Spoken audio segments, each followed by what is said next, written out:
For years now, the MPV and SUV segment of the automotive market has outstripped the sedan market. In Malaysia, the trend has been here for a few years now. This is the Proton Ertiga, a rather late entry into the entry-level MPV market. For years, Toyota and the Avanza and Prodo and the Alza had the market to themselves, while Proton had the Exora, a slightly bigger, more luxurious MPV for the Malaysian market.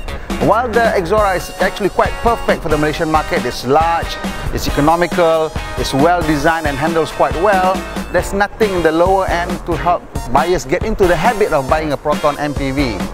So the Ertiga is, as you may know, is sourced from Suzuki. Suzuki was Proton's technical partner at one time before they are now, married to Geely.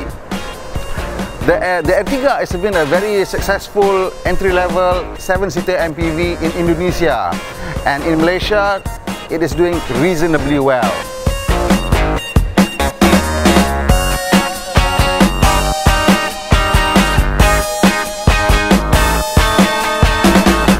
Proton offers this car with just one engine variant, and that is a 1.4-litre engine, and you have a choice of either automatic or manual transmission. There's two trim grades. You can choose between the executive or the premium. Prices for this car starts at 56,000 ringgit and caps at 62,000 ringgit. There's been a recent upgrade. The car that we have here is a model before the upgrade, but we'll still look at it extensively, cover it in detail, and we'll tell you where things have been changed and where it'll be slightly different. So let's go and look at the inside.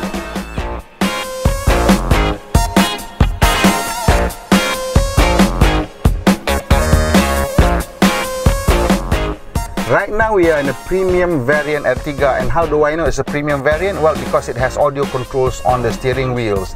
The executive versions don't have audio controls on the steering wheels.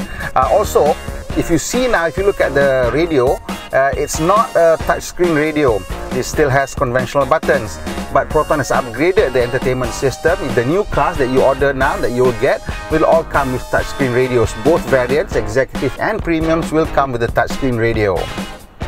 The other difference in the premium and the executive is that the premium gets power mirrors. Now these power mirrors are quite useful, especially if you're parking in tight spaces, or generally just when you're parking, because you're worried about people hitting them and bending them and getting them broken.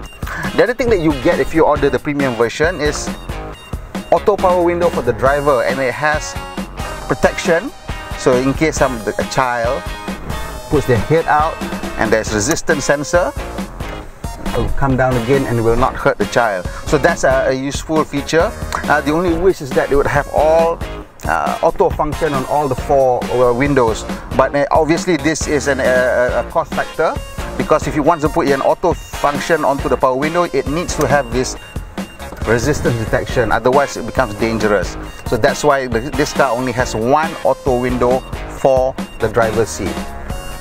Okay, looking at the meter cluster, it's a fairly straightforward meter cluster. It has a 4-dial arrangement, the usual 4-dial arrangement. On the left side is the rev counter and temperature, engine temperature. On the right side is the speedometer and fuel gauge. In the center, you have a little bit of a small screen with multifunction display, which shows stuff like your range and instantaneous fuel consumption, and also average fuel consumption. And below that, you have your odometer and trip meter.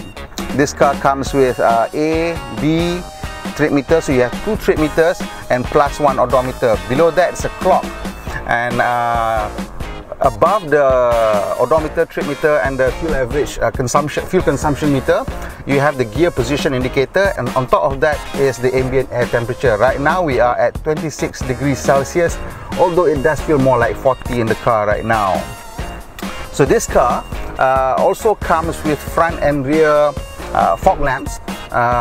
When it comes to fog lamps, I hope that Malaysians, if you do get cars with rear fog lamps, do not turn them on normal situations or at night. The rear fog lamps are very bright. They are meant for inclement weather. So if you have really heavy rain, and you're worried about other cars behind you not being able to see you, so then you turn on your rear fog lamp, because that will give added visibility for your car.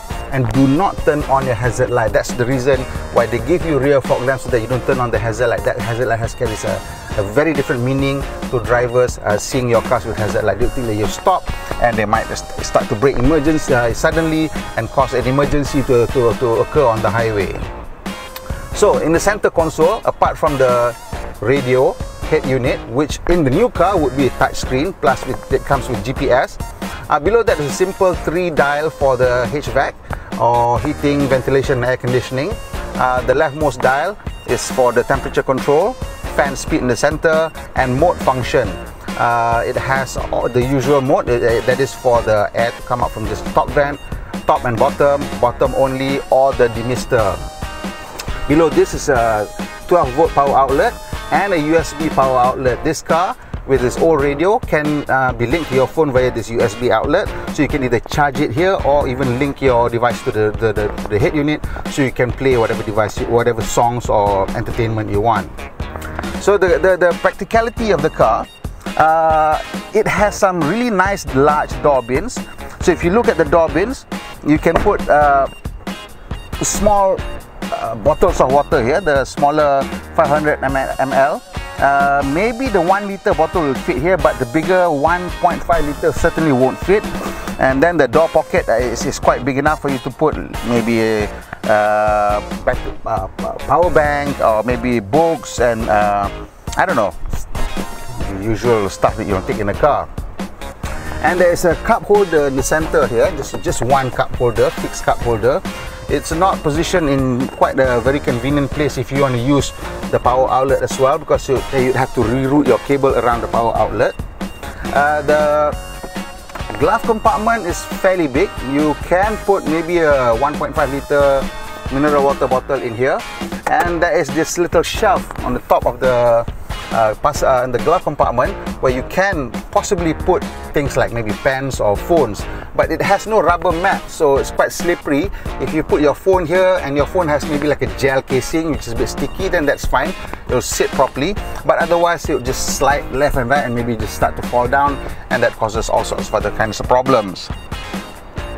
The car also comes with what is known as a headlamp leveler. This is a very useful feature, especially in a car like an MPV, where the variation in load between an empty car with just one driver and a full car is quite big.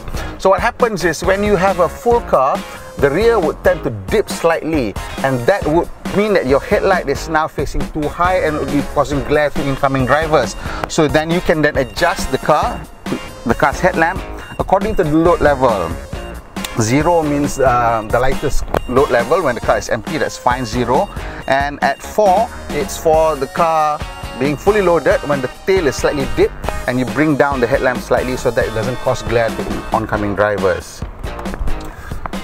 Let's go to the back seat and see what we have there.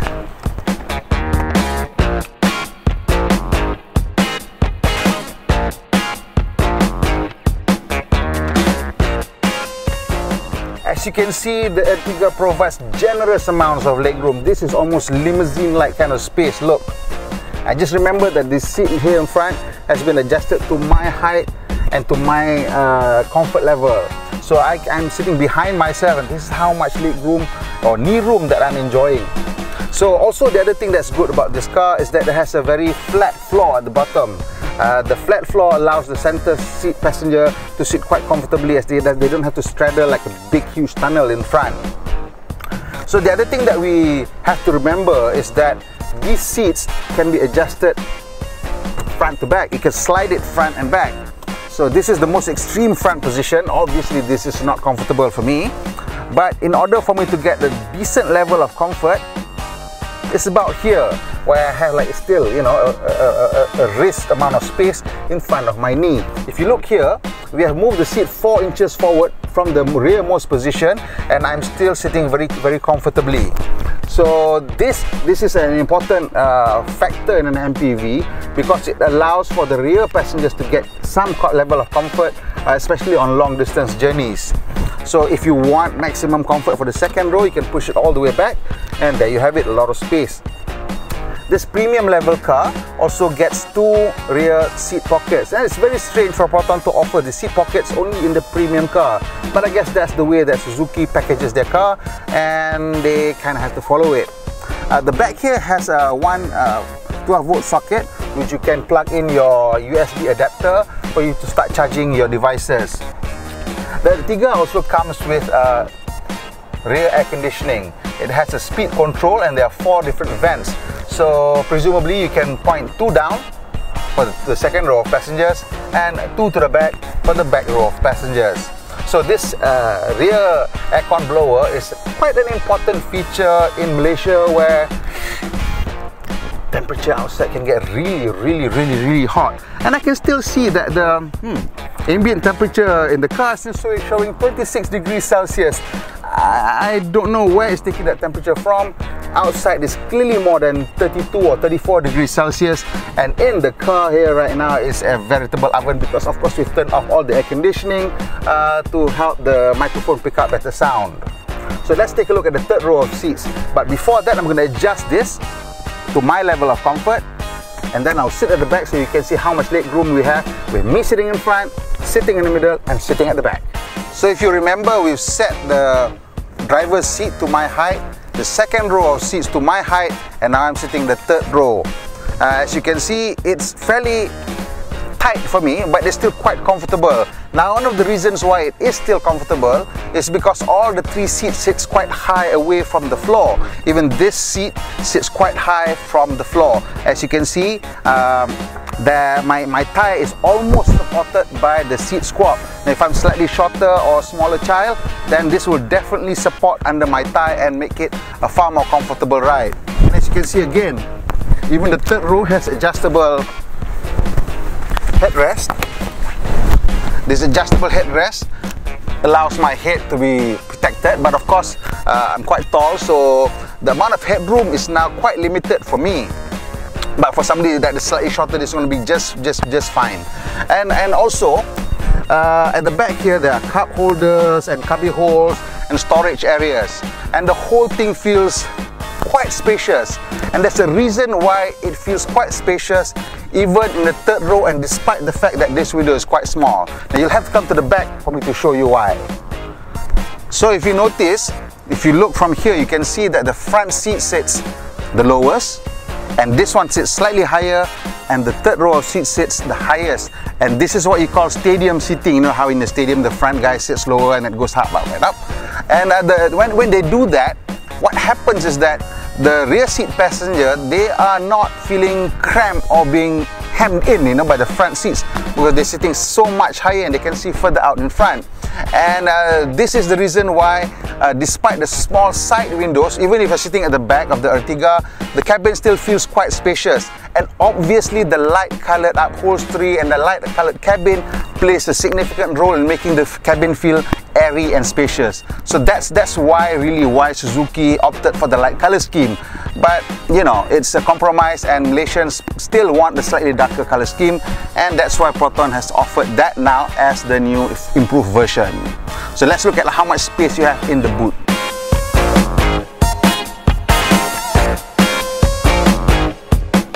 As is typical with any 7-seater vehicle, whether you call it MPV or SUV, when all 3 rows of seats are up, there's hardly any space for luggage. In the case of the Ertiga, you probably can put 2 large duffel bags and maybe 2 small duffel bags, which is probably okay for a night away for 7 people.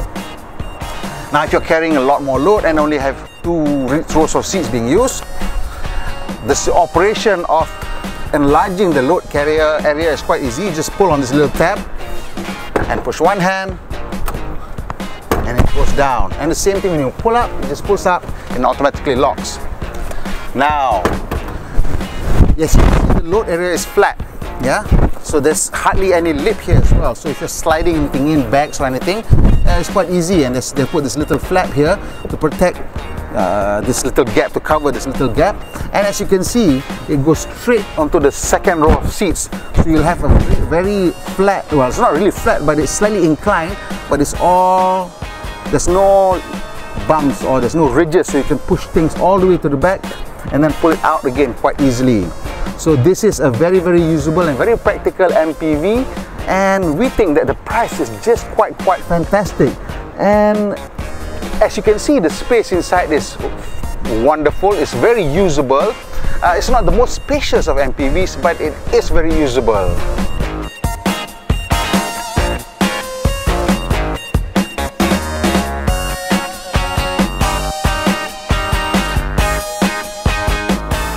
So if you are in the market for a 7-seater MPV, I think it would be a crime if you don't go at least visit the Proton showroom and take a closer look at the Ertiga.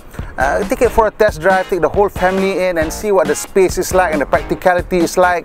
And you know, for an MPV and the entry level at this price, I think we would give it a very high score of 7.5 out of 10. I hope you like our first car review. It's very much a static review because this is an MPV and there's not much to talk about in terms of the driving dynamics. But what we can tell you is that this car has an electric power steering, and therefore it has a very light steering, which is fantastic for driving around town. It's not so good maybe on the highway, which means, well, all that means is that you can't go really fast, and you can't go really racing around corners because there's not enough feedback and you don't really know what's happening on the ground. But as a family car, if you're traveling on the highway at a highway speed limit, it's just fine. There's nothing wrong with the EPS. And in terms of the ride comfort, this is a very typical Suzuki type of ride comfort. It may be slightly bouncy when empty, but with the car fully loaded, it rides just fine. So don't forget, if you have the chance, please subscribe and like our channel, and come again next week for another review.